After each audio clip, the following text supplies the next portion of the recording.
Bueno, pues Franco, si quieres viniendo, te voy a presentando. Franco es un compañero también de comisiones que viene a hablar de, en este caso, sí. Viene a hablar ahora del reto de la gestión de los residuos orgánicos y las formas de itinerario de empleo, que es lo que más nos mueve en esta jornada, ¿no? Es un compañero del sindicato de agroalimentaria que está siempre a mano para estos menesteres. Además, es profesor y colaborador en un curso de posgrado de desarrollo local en la UNED y además también pertenece a la red Terrae de municipios, que por eso era tan interesante que estuviera el alcalde, porque para que escuchara y para que viera otras alternativas, ¿no? Cómo redes de municipios se asocian, en este caso, para algo común, como es los residuos orgánicos, ¿no? Ahora os paso con él y nada, reiterar las gracias, como no.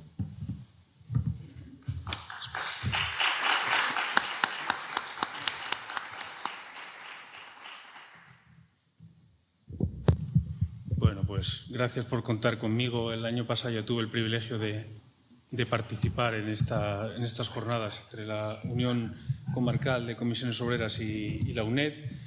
El año pasado hice una intervención desde la Federación Agroalimentaria de Comisiones Obreras y este año me han dicho vuelve a participar, entonces voy a contar otra parte del trabajo que como asistencia técnica y como profesor estoy haciendo una red de municipios que se creó hace aproximadamente 3 años.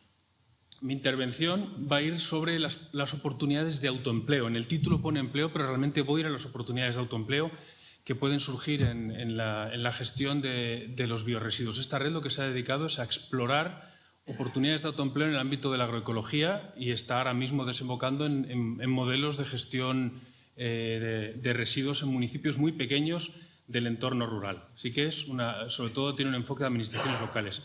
Pero la intervención va a tener 3 partes. Si el objetivo es presentar de una manera muy práctica y micro lo que está haciendo la red de municipios agroecológicos, la red Terrae, el primero de los puntos creo que es inevitable hacer en 10 transparencias apenas un repaso a algunas de las cuestiones de fondo que nos tocan con conceptos como el de soberanía alimentaria y los riesgos que realmente tiene el planeta. O sea, realmente la economía que hemos conocido hasta ahora tiene pocas posibilidades de llevar a un modelo de humanidad sostenible de cara al año 2050. Probablemente incluso antes pueda petar el sistema tal y como lo conocemos. Y ha habido algunos episodios en los años previos y es probable que se vuelvan a producir. Esas tendencias cíclicas que tiene la economía tienen tendencia a ser cada vez más intensas. Vamos a ver algo de lo que sean los fundamentos de la agroecología y la relación con los residuos. Los residuos es una de las cuestiones claves para el cambio de modelo productivo. Del modelo productivo en la economía en general y en la economía país y en la economía de los entornos locales de una manera particular. Entonces voy a lanzaros algunos conceptos de una hoja de ruta para una transición agroalimentaria o agroecológica. Después, como no hay nadie que creo que vaya a tocarlo entre los ponentes, os contaré desde la biología, la ecología y algo la gestión muy pequeña qué es compostar. Algunas experiencias y modelos. No el I+D+I que se hace en los laboratorios, la investigación y desarrollo con innovación tecnológica, sino el I+D con IS, que es lo que ya se reconoce desde la Comisión Europea como la innovación social. Los laboratorios pueden hacer grandes inversiones, pueden hacer grandes descubrimientos, pero en una economía en la que el recurso dinero escasea hace falta poner en activo el capital social. La innovación social es uno de los grandes campos que tenemos que explorar para generar modelos alternativos. Probablemente no va a haber dinero para hacer grandes plantas de compostaje durante los próximos 3, 4, 5 o 6 años, pero modelos de compostaje comunitario, como luego veremos en mi intervención, la de Miquel seguro, ofrecen alternativas. Y en concreto, como la red de municipios es sobre todo rural, vamos a hablar de la posibilidad de que los agricultores se conviertan en compostadores. Hay algunas experiencias ya en Europa interesantes de agricultores que se dedican a recoger puerta a puerta los residuos y es lo que está explorando esta red de municipios Terrae. Y en la última de las partes será presentaros un concepto relativamente nuevo de la ecología social, que sería el del protoemprendedor. ¿Qué es un emprendedor? Hay muchos conceptos. Hay gente que considera que un emprendedor es el que tiene dinero, capacidad de llegar al banco para apalancar todavía más, conocimientos y tecnología para montar un negocio y empezar a contratar personas. Es el perfil que normalmente utilizan desde el Ministerio para el emprendedor. Hay emprendedores sociales que son líderes que lo que buscan es generar espacios en los que en su entorno haya oportunidades de empleo y de que la sociedad se mueva. Emprender social no es necesariamente un emprender económico. Nosotros utilizamos el término protoemprendedores para aquellos que están empezando a explorar su autoempleo pero aún no se han dado de alta en la seguridad social. No es economía informal, o mejor dicho, es una economía informal tutelada durante un tiempo de 1 año o 2 años en el que los ayuntamientos llevan a cabo un acuerdo con esa persona que está explorando oportunidades nuevas para después, al segundo o al tercer año, decirle, si quieres seguir con estos clientes que te hemos buscado, tienes que darte en la seguridad social de alta. Esto es lo que llamamos protoemprendedores. Y el itinerario de autoempleo agroecológico, que viene de la experiencia que se hizo con el proyecto piloto TREDAR desde Comisiones Obreras, que sigue en activo, pero que ahora la red lo está aplicando también. Y luego, en concreto, pues la propuesta de cierre de ciclos orgánicos locales. Otras 15 transparencias. Esta primera, este mapa, podría parecer que es de desempleo, ¿no? Podría parecer que son las tasas de desempleo.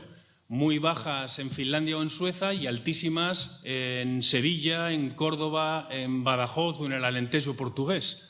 Pues no, no es de desempleo. Podría ser de PIB. Hay quienes tienen unas rentas per cápita de 45.000, 40.000, 38.000 euros y provincias que tienen rentas per cápita de 25.000 y hasta municipios con rentas per cápita por debajo de 12.000. Tampoco es de rentas per cápita. Es de carbono orgánico en suelos. Hay una relación entre la riqueza del suelo y la riqueza de las naciones. No vamos a entrar a cuestiones del estricto materialismo histórico, pero sin lugar a dudas. El clima y el suelo hacen que las tierras produzcan más o menos. En la zona del entorno de París, que ahí ves en un color un poquitín más alto, tiene unos porcentajes del 5 al 10% de materia orgánica en suelo, 1 hectárea de trigo puede estar produciendo 8 toneladas al año. En la provincia de Badajoz, 1 hectárea de trigo puede estar produciendo 1 tonelada de trigo al año. Claro que eso tiene importancia. La materia orgánica en suelo no solamente, también influye en la pluviometría, pero es importante. Tenemos suelos con menos del 2% de materia orgánica. No es el caso de León, pero sí el de la mayoría de la península ibérica. Todo lo que sea aportar materia orgánica al suelo va a ser una de las cosas interesantes. Fertilizar los suelos es mejorar la economía, mejora la estructura y lo que es muy importante para un cambio de modelo productivo en la dimensión ambiental es que es un gran fijador de carbono. El carbono de más que tenemos en la atmósfera, nos acercamos ya a casi 450 partes por millón, 400 y pico partes por millón, se puede reducir significativamente si fuéramos capaces de aportar materia orgánica al suelo, evitando que vaya a la atmósfera.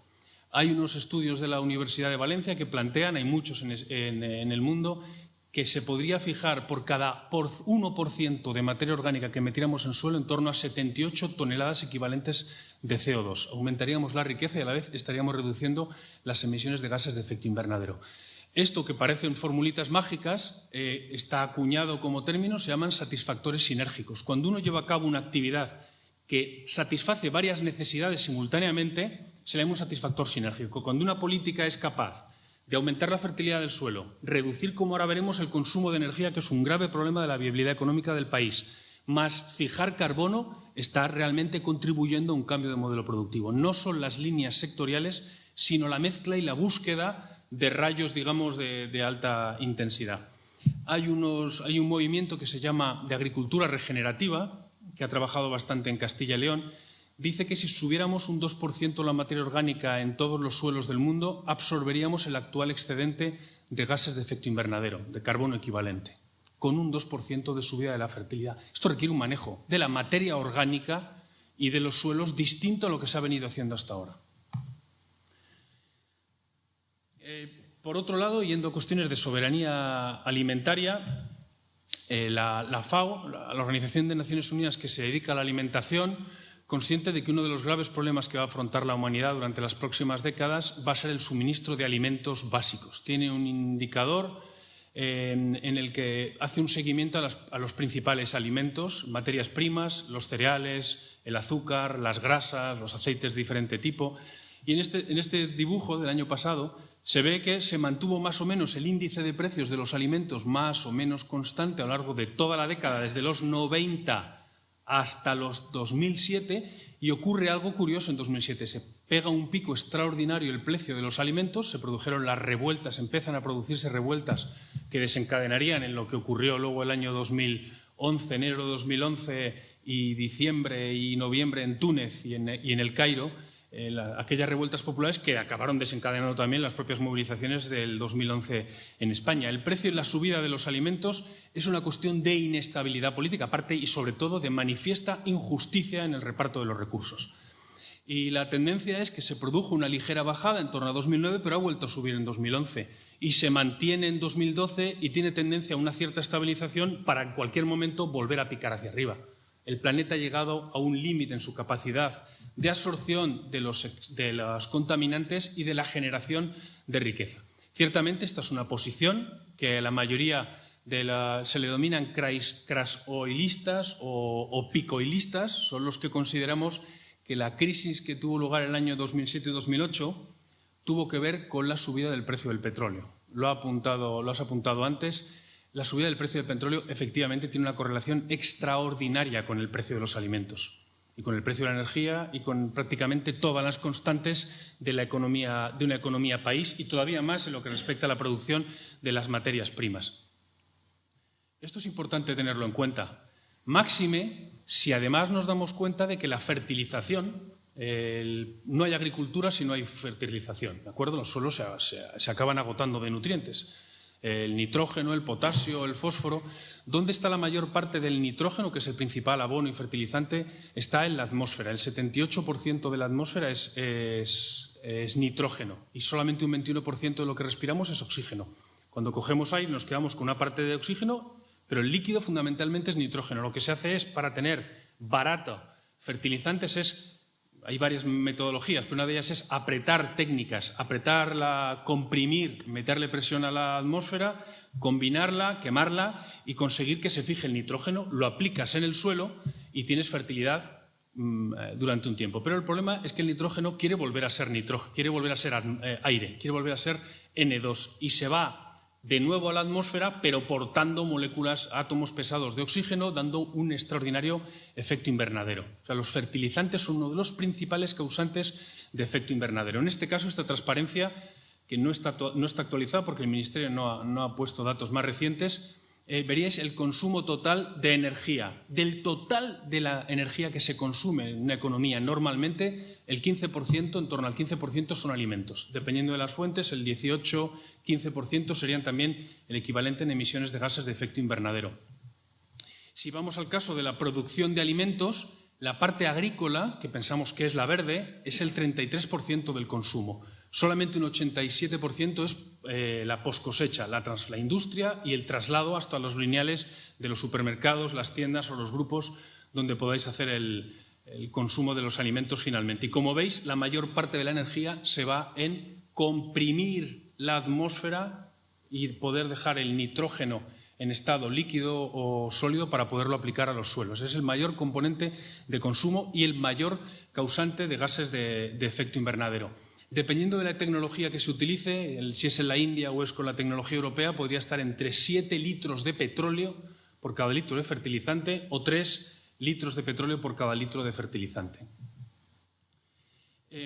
Esto tiene una importancia agraria considerable. Yo no sé si es causa o efecto, pero en la parte de arriba de la gráfica veis la evolución de la renta agraria, lo que se supone que los agricultores reciben después de la relación entre ingresos y gastos, que se va reduciendo en España desde hace prácticamente una década, se va reduciendo paulatinamente y ha picado especialmente desde el año 2008. Todavía, porque no hay recursos financieros, el observatorio del que he sacado estos datos no funciona y entonces no tenemos acceso a la continuación. Pero básicamente la renta per cápita y la renta disponible de los agricultores ha bajado y, si os dais cuenta, correlaciona también con el uso de fertilizantes. Cuando se reduce el uso de fertilizantes, entonces la cuestión es que los fertilizantes son caros y después de lo que hemos visto antes, cuando sube el precio del petróleo, sube el precio de los fertilizantes, ¿es porque los fertilizantes son caros que los agricultores pierden producción y pierden renta? ¿O es porque pierden dinero a final de año que deciden invertir menos en fertilizantes? Da igual, como diría Edgar Morin, causa-efecto forman un bucle. No vayamos a la racionalidad. Hay una relación clara entre la capacidad de producir alimentos y la utilización de fertilizantes, que cada vez son más caros, lo que hará que los alimentos sean cada vez también más caros. ¿Hay alguna alternativa de escapatoria a esto? Pues sí, una de ellas va a ser el aprovechamiento de los residuos orgánicos. Para ir a cuestiones que tienen que ver con esa vertiente crítica de la economía al uso, hay un observatorio norteamericano. Desgraciadamente, estas cosas alternativas sobre todo están en inglés, en lo que serían las fuentes, digamos, más cualificadas, y que vale la pena que me detenga unos minutos. Aquí veis el porcentaje, en este eje de aquí abajo, de la deuda que tiene un país sobre su Producto Interior Bruto. ¿Os acordáis que hace unos meses decían no hay ningún país que por encima del 100% sea viable económicamente? Eso significa colapso país. En fin, la OCDE estuvieron diciendo lo sano sería que anduviéramos en torno al 70 o al 60. Entonces, en este eje la deuda país es del año 2009 porque no lo han actualizado. En este otro, el porcentaje de uso del petróleo en su funcionamiento económico. Fijaros qué interesante. El orden en el que caen los países, en que entran en riesgo de colapso económico y financiero, no tiene que ver solamente con que tengan muchísima deuda, porque Bélgica, Estados Unidos, Canadá, Alemania tenían bastante más porcentaje de deuda que España en el año 2009. La verdadera explicación de por qué los países colapsan es el cruce de estas dos constantes. Todos los que tienen una dependencia del petróleo por encima del 45%, eso sí, en el orden de deuda, Grecia, Portugal, Irlanda, España, es el orden en el que los países hemos tenido riesgo de colapso desde 2009. Esta transparencia no está actualizada, pero nos permite hacer perspectiva de lo que ha acontecido desde el momento en el que se llevó a cabo. O sea, realmente la dependencia del petróleo es un gravísimo riesgo. Los fertilizantes es uno de los grandes consumos, grandes, no pasará del 4%, pero en cualquier caso es significativo.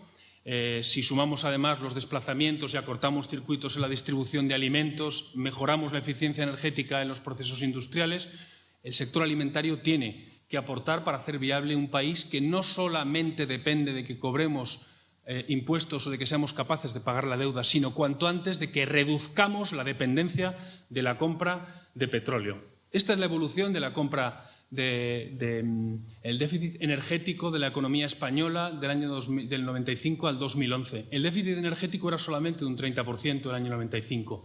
Cuando en el año 2008-2009 sube el precio del petróleo, bajamos los gastos en la mayor parte de las economías familiares, hemos llegado a un punto en el que tenemos un déficit energético que ronda el 90%. No somos capaces de prescindir del petróleo, somos capaces de prescindir de la sanidad, de la educación, somos capaces de prescindir de la alimentación, del vestir, segunda mano, pero no del petróleo. Estamos totalmente acoplados al petróleo y darnos cuenta de esto es como en el mito de la caverna de Platón. ¿Os acordáis cuál es el mito de la caverna? Nos tienen atados, miramos una pantalla, hay un señor detrás con unas luces y hace que veamos unas sombras. Eso es lo que hacen los medios de comunicación cuando nos plantean que todo tiene que ver con la economía que se enseña en las facultades, con lo que sería una economía estructural. No hace falta ir a una economía infraestructural y la energía es fundamental en esto. Un concepto al que luego me ha dicho Jesús que también le va a dar una vuelta. En español hay poquísimo todavía, pero tenemos que intentar asumirlo y aplicarlo. Es lo que se le llama la economía circular. Estas dos vueltas deberían ser como los dos hemisferios de un cerebro que funcione bien. No dicen que un cerebro que funciona bien es porque la parte racional y la emocional a través del cuerpo calloso están bien conectadas y se responde con rapidez. Bueno, pues el cierre de ciclos de la materia es una de las claves para el cambio de modelo productivo y la eficiencia energética. En esta parte de aquí va a hacer luego una intervención específica sobre el tema de los residuos Jesús Pérez de Istas, sería la parte inorgánica, lo que serían envases y embalajes. Tenemos un sistema, dice Marinas, el filósofo, que si somos capaces de hablar de inteligencia emocional, tenemos que ser capaces de hablar de estupidez emocional. Bueno, pues tenemos un sistema que es estúpido en la gestión de la materia. Entonces, el cierre de los ciclos de la materia, sobre todo con reutilizaciones y menor consumo energético, y lo propio con el ciclo de la biomasa, de los biorresiduos son claves para el cambio de modelo productivo y para la mejora de la eficiencia. Evidentemente, no comprar fertilizantes importados y trabajar los residuos orgánicos forestales, agrícolas, urbanos o de jardinería tiene un efecto añadido y es la generación de empleo. La capacidad de generar empleo, ahora vamos a ver datos, la capacidad de generar empleo en el manejo adecuado y en la recirculación de la materia orgánica para su aplicación en la agricultura es más que considerable. En el Reino Unido ya están haciendo porcentajes de qué porcentaje de su economía ya es circular. Le llaman economía lineal a la que es ineficiente, es decir, aquello que tenemos que traer un producto, una materia prima, para después eliminarla. Y circular es aquello que una vez acaba el supuesto ciclo de vida, dejamos de llamarle residuo para llamarle subproducto y reincorporarlo. En la medida en que seamos capaces de aumentar esta parte que se recircule, consumiremos menos energía, generaremos más empleo en los espacios locales y será más viable las economías locales, regionales y la internacional. Hablabas antes de círculo vicioso. También en inglés, porque no hay literatura en español, hay círculos virtuosos. Círculo virtuoso es aquel en el que a partir del hogar, como la unidad mínima microeconómica en la que todos tenemos responsabilidad, y hay cuestiones que no dependen de que el ayuntamiento lo haga, o que lo haga la empresa, o que lo haga la administración de la Diputación, depende de que seamos capaces uno a uno de cambiar la manera en la que concibimos la materia y la energía que entra en nuestros hogares como unidades básicas. Cualquiera de los residuos que se generan en un hogar puede reincorporarse y recircularse para generar riqueza y eficiencia y reducir las emisiones de gases de efecto invernadero. Los residuos de los estiércoles, incluso en inglés ya le llaman humanure, es al estiércol humano, nosotros le llamamos excrementos, ¿no? Pues ahí se está trabajando la recirculación de la... Nosotros aproximadamente emitimos, perdonad por el chascarrillo escatológico, pero podemos emitir en torno a medio kilo, un poquitín menos, 400 y pico gramos de residuos orgánicos domésticos por habitante y año. Por día, habitante. Lo mismo más o menos es en excrementos. Hay economías locales que están planteándose la recirculación del estiércol humano como una manera de volver a fijar, fertilizar y fijar. ¿Y esto es una cochinada? No. Esto es una cosa que se ha venido haciendo tradicionalmente en el medio rural hasta hace bien poco. Lo que pasa es que nos hemos vuelto finos y yo diría que simultáneamente con finos, estúpidos. Vamos a provocar. Una vez hagamos diferentes tipos de aprovechamientos de la materia orgánica a través de biomás o de compost, llegamos a tener la materia orgánica ya aplicable al suelo, se reincorporan los ciclos a través de la alimentación, ya sean las grasas, frutos, verduras, legumbres, entran de nuevo al hogar y el objetivo sería intentar que nuestras economías domésticas recircularan al máximo posible. Esto en los medios urbanos no es fácil y en la mayor parte de las pedanías de Ponferrada y del Bierzo es más que posible que los paisanos, sobre todo si tienen más de 60 años, lo sigan haciendo. Estarán dando a las gallinas los restos orgánicos y tienen una economía que a nosotros nos puede parecer como, no sé cómo llamarle, como burgueses algo neuróticos, nos puede parecer atrasado y tercer mundo, pero que sepáis, si el mundo sigue es porque nuestros hijos harán algo parecido a lo que han hecho nuestros padres o nuestros abuelos. Y esto tenemos que asumirlo. Ciclos virtuosos, no es subdesarrollo lo que se hace en las pedanías, es la recirculación dentro de la propia estructura del hogar. Bueno, entonces, el IPCC plantea que efectivamente la basura cero es una de las principales estrategias para la reducción de emisiones y para la fijación de carbono. El carbono no solamente se fija en los árboles, en las selvas o en los océanos. El mayor volumen de carbono se puede fijar en el suelo. ¿Pero por qué no lo consideran los gobiernos cuando se reúnen? Pues porque la parte científico-técnica no se ha puesto todavía de acuerdo. Es una lucha bizantina en si considerar suelo los primeros 30 centímetros de suelo, los primeros 70 o los 2 metros hasta donde llegan las raíces y se mete la materia orgánica. O sea, no se ponen de acuerdo los científicos para ser capaces de calcular la profundidad. Entonces está retrasando lo que en algún momento será considerado la aplicación de la materia orgánica en suelo como un fijador de carbono. Ahora mismo España, por cierto, ha tenido que pagar varios cientos de millones de euros a Polonia en derechos de emisiones de gases de efecto invernadero este año pasado. Ha comprado, hay un mercado de emisiones de carbono. España ha tenido que invertir. Si hubiéramos tenido un sistema de contabilidad, y no depende de nosotros, y de gestión para que todos los residuos forestales, agrarios, ganaderos y urbanos se hubiera aplicado como fertilizante al suelo, no tendríamos que haber pagado nada de emisiones. Es más, habríamos fijado carbono. No me voy de tiempo. ¿Qué es compostar? Segunda parte.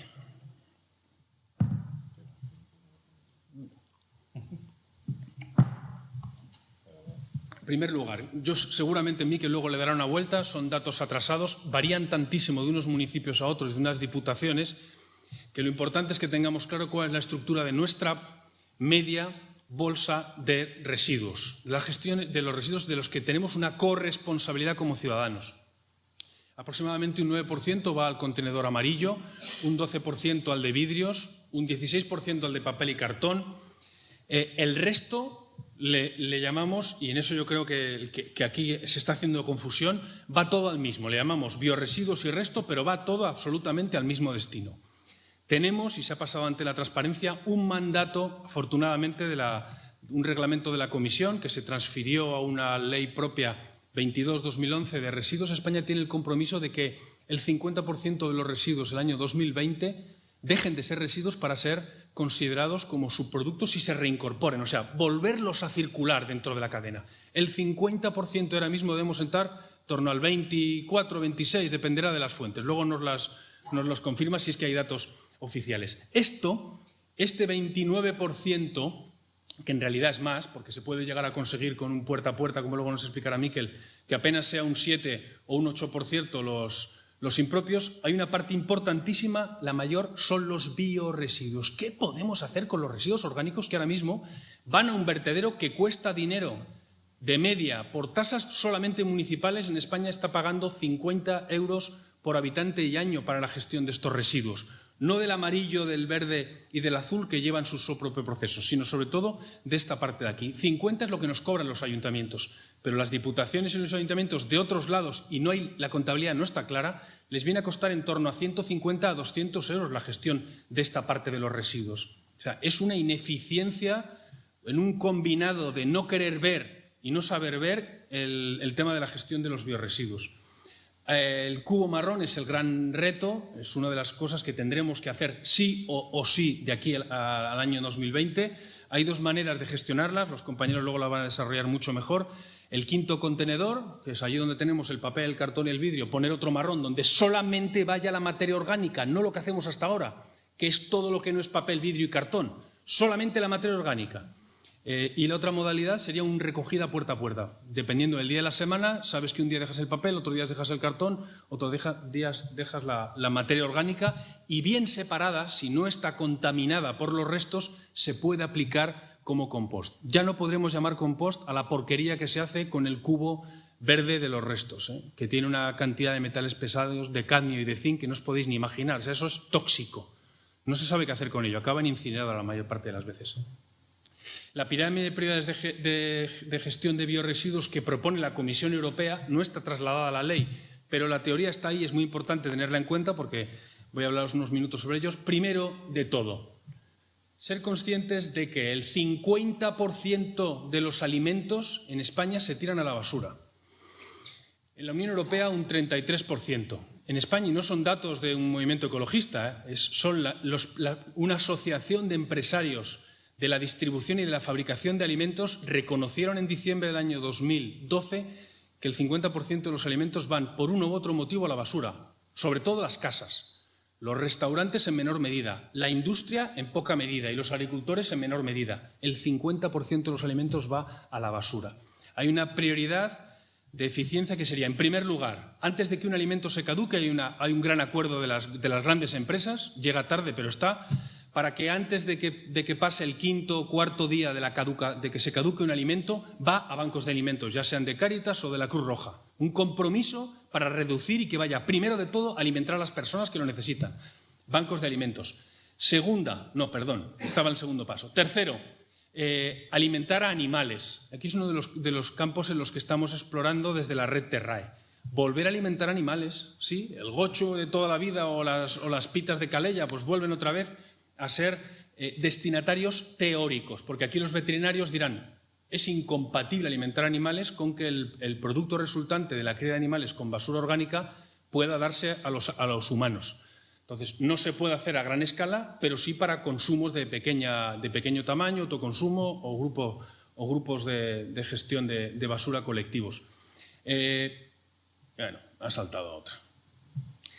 Esta es un poco técnica, pero hay que entenderlo. No podemos hablar de biomasa sin intentar entender el corazón de cómo funciona la fermentación, porque en el fondo el residuo, nosotros cuando comemos un alimento lo que estamos haciendo es ingerimos algo que tiene una gran capacidad energética, en la digestión rompemos los enlaces de carbono generalmente y sacamos la energía. Y cuando excretamos, sacas hacia afuera moléculas mucho más sencillas, porque has ido aprovechando la energía rompiendo un almidón que puede tener 100 o 200 carbonos, lo llevas a unidades de 20 o de 30. Bueno, pues lo mismo que hacemos nosotros, los seres vivos, en nuestro intestino, es lo que mágicamente se produce en el compostaje. Cuando nosotros montamos una pila de materia orgánica, de restos de jardín, de cocina, de casas, al principio está fría, estará a la temperatura ambiente, 10, 12, 15, 20 grados. Cuando alcanza suficiente masa y una adecuada, esto es como cocinar, el arte del compostaje, y hay maestros compostadores, ¿verdad, Miquel? El arte del compostaje es como cocinar. Hace falta ser capaces de combinar varios ingredientes, como la sal y el aceite.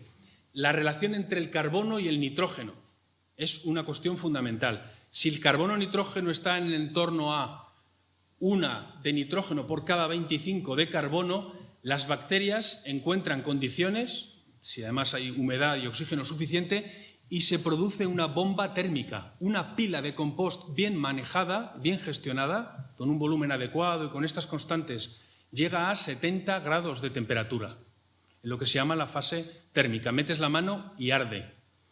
Después de que las bacterias, lo que se llamaría la fase térmica, las termófilas, actúan y descomponen la materia orgánica que nosotros no hemos comido, la piel de la patata tiene mucho almidón, los restos de pan duro de haber pasado por la sartén, cuando las bacterias ya han eliminado una parte importante de esa energía que todavía está latente, se crían ellas y producen calor, al cabo de 1 mes, 2 meses, se va produciendo un paulatino enfriamiento y una bioestabilización. Quiere decir, ya no hay mucha energía que aprovechar.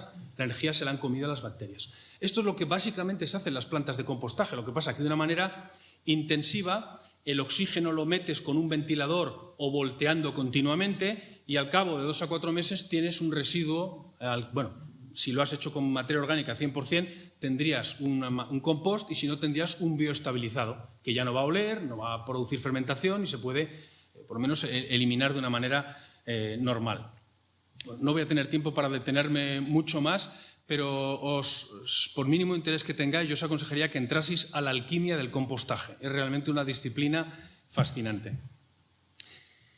En función de la cantidad de oxígeno que se le mete a la pila, pues se hace más o menos rápido el compost. Vuelven a ser las temperaturas hasta 70 grados si tenemos una pila estática de 1 metro o 2 metros de anchura, dependiendo del modelo de gestión y del tamaño de la planta, y más o menos largo, le metemos un ventilador por abajo. Cuando hay ventilación forzada y el oxígeno llega, las bacterias respiran fuerte, trabajan, suben a 70 grados y enseguida son capaces de estabilizar aproximadamente a los 100 días ya unas temperaturas mesófilas que podríamos dar más o menos por bioestabilizado el residuo. En el caso de pilas estáticas, es decir, cuando no las movemos y dejamos que estén 6 meses, pues tardan muchísimo, no alcanzan tanta temperatura, tardan más en alcanzar la temperatura y se enfrían mucho más lentamente. Hay actividad bacteriana durante más tiempo.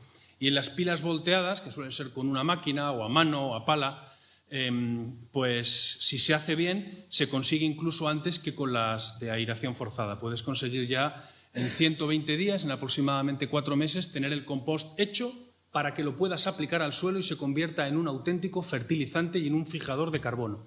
Si no está del todo maduro el compost, no es bueno aplicarlo porque la temperatura y las sustancias químicas que desprende afectan a las plantas. Cuidado con aplicar un material que no esté suficientemente compostado.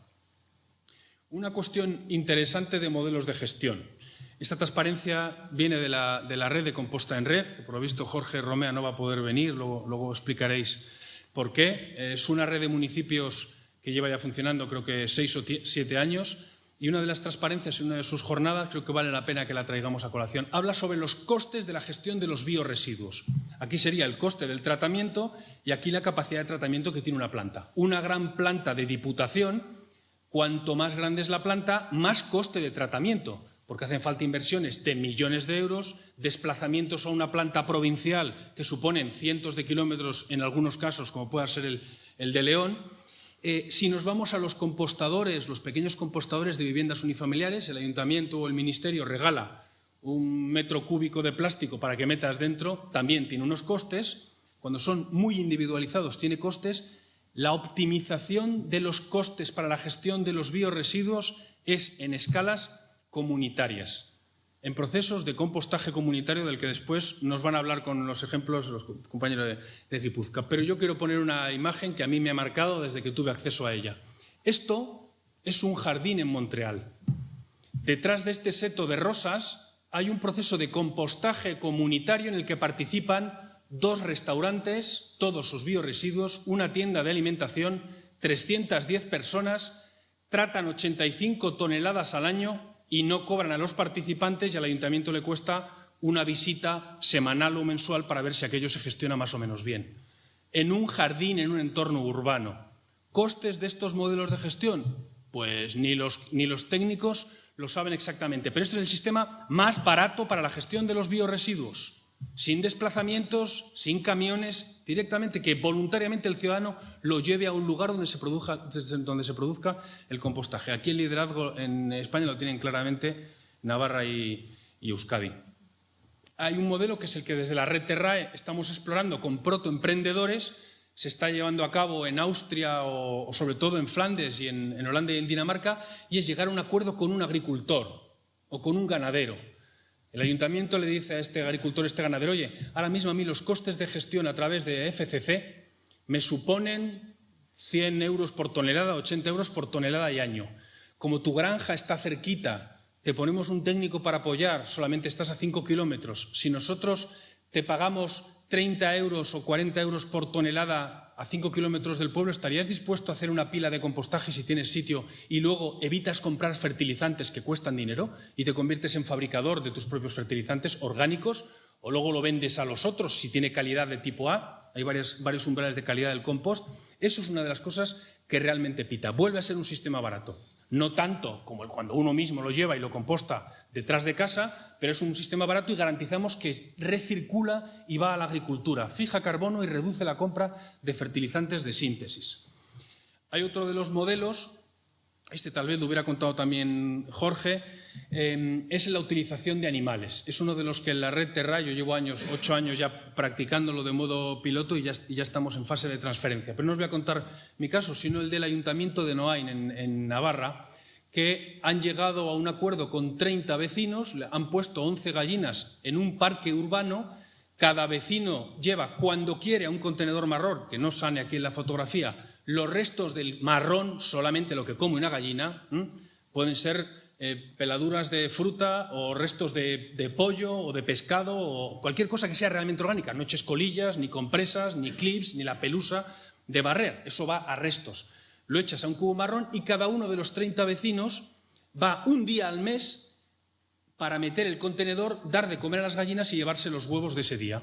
Entonces, aproximadamente los 30 usuarios de este sistema, gestionado y pagado en todos sus costes por el Ayuntamiento de Noain, le reporta una docena de huevos al mes. Pero el Ayuntamiento de Noain se está quitando varias toneladas de residuos al año y haciendo una experiencia no de alto coste, sino de alta innovación social. No requiere grandes tecnologías, lo que requiere es inteligencia colectiva, que es lo que nos falta, como estamos completamente desmadejados y desestructurados. Voy mal. Bueno, una de las alternativas, esta transparencia es muy gráfica, esto es un ecosistema. Normalmente tenemos el suelo, donde se fermenta, donde se produce un proceso natural de asimilación de la materia orgánica por un montón de animales y plantas, y al final tenemos vertebrados, pájaros y mamíferos que se alimentan. Una de las cosas que estamos haciendo en Terrae es meter toda la materia orgánica en una pila biointensivamente, aquello que veis son gusanos, pero habría arácnidos, crustáceos, mirápedos, y sustituir los pájaros por gallinas. Es un sistema de lombricompostero o zoompostero, en el que la gallina hace un primer aprovechamiento de lo que quiere comer, lo que no come la gallina lo comen las lombrices. Cuando la pila llega a un suficiente tamaño, la tapas para que las bacterias puedan hacer su química y en la fase de enfriamiento las lombrices vuelven a entrar y las gallinas tienen acceso. Entonces, es un ecosistema reproducido en 25 metros cuadrados. Estas son imágenes de compostaje que dará. Y acabando, la red Terrae. La red Terrae es una red de municipios que ha generado, primero de todo, conscientes de que una de las dificultades que hay en el medio rural para que los desempleados busquen alternativas en la agricultura es el acceso a la tierra.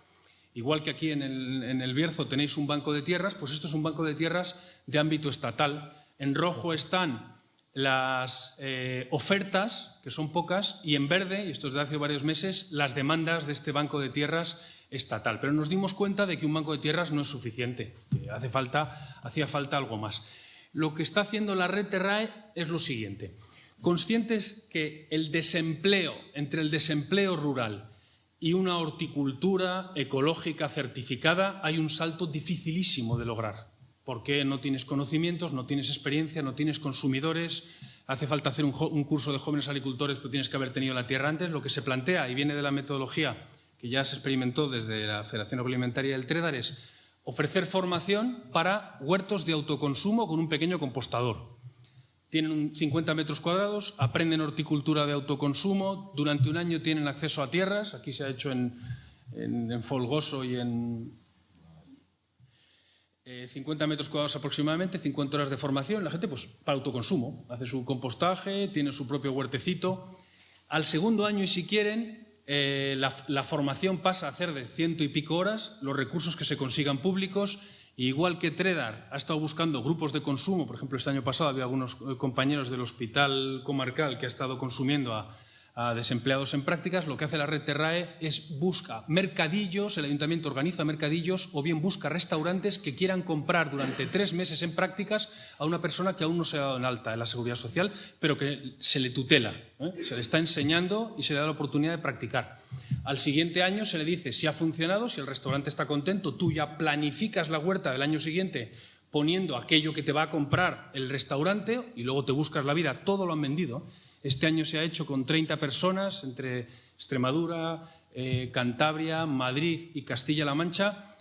Hay 30 personas que han hecho prácticas con restaurantes y con comercios. Muchas de ellas no van a seguir el año que viene, pero otras tantas, unas 12 aproximadamente, están ya camino para darse de alta en la Seguridad Social, pensando en algún momento pasar a tener una superficie aceptable y profesionalizarse de cara a la Consejería de Agricultura. Porque todo esto son agricultores que no existen para la Consejería. Para ser agricultor ante la Consejería tienes que tener como mínimo 4 hectáreas y 3 de ellas de invernadero en Castilla y León.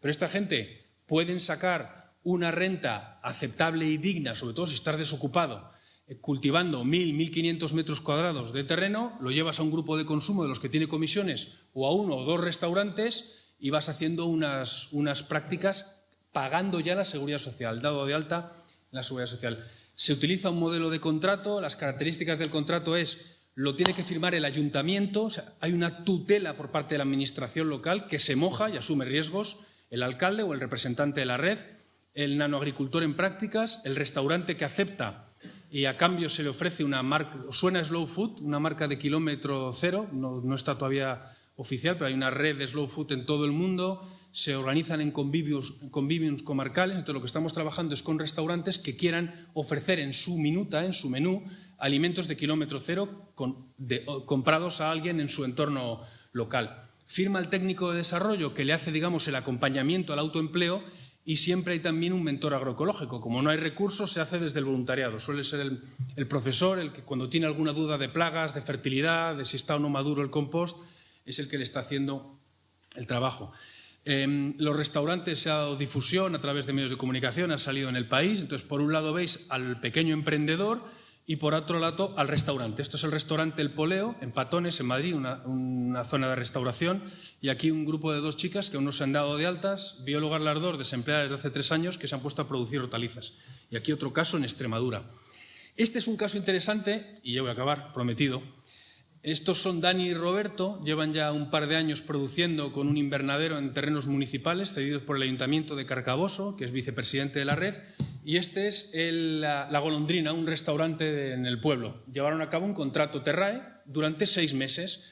Roberto y Daniel le llevaban todas las semanas una cesta de 20 kilos de hortalizas variadas de la huerta, a cambio de, creo que era 1,5 € aproximadamente el kilo. Desde enero de este año se ha cerrado el círculo y ya que te llevo las hortalizas y tú estás contento y tienes todo el año puré Terrae, puré de calabaza, de patata, de zanahoria, en función de los productos de la huerta en invierno, se están llevando ahora la materia orgánica del restaurante para alimentar, como ellos llaman, a sus 3 torreznos. Han metido 3 cerdos para autoconsumo, pero los residuos del restaurante sirven para dar de comer a los cerdos y en el mismo coste de desplazamiento del huerto al restaurante se están llevando los residuos y quitándolos a la gestión municipal. Ventajas todas. Al ayuntamiento le quitas costes de gestión. Estos chicos están alimentando a los cerdos sin el coste de los piensos, que ya sabéis cuál es, y al final del año pues tendrán una matanza y ellos y sus familias se comerán los cerdos tan ricamente. No lo pueden vender esto. Hay otros casos que se están practicando con gallineros comunitarios y con esto ya acabo prometido. Voy muy largo, ¿no? El municipio de Redueña, que es el que preside la red de municipios Terrae, con los desempleados del huerto social que inauguró hace 1 año y pico, que son 5 personas que tienen su huerto social, van a hacer un sistema de recogida puerta a puerta. Van a intentar llegar a 30 familias que sepan que los martes, los jueves y los sábados dejarán la materia orgánica de 8:30 a 9:30 en la puerta de su casa. Ellos, con una bicicleta, es un pueblo que tiene 400 habitantes, cada uno de ellos se repartirá un día para recogerlo, lo llevarán al gallinero, se lo dan de comer a las gallinas y las gallinas son suyas. Los huevos son suyos. El ayuntamiento pone la infraestructura, el complemento que necesita la gallina para poner, que hace falta algo de pienso. Están recogiendo a 30 hogares desde el voluntariado, pero ellos están ocupándose y llevándose los huevos. Y una de ellas tiene clarísimo que no va a encontrar trabajo por cuenta ajena y esto es una experiencia de cría de gallinas y de lombrices porque su objetivo es acabar emprendiendo, pasado el año o los 2 años, una explotación de lombricultura y de gestión de compost. Entonces, son pequeñas oportunidades sobre el concepto de cierre de la economía local y los circuitos locales. Perdonadme si me he extendido más de la cuenta, lo siento. Pensaba que tenía algo más de tiempo.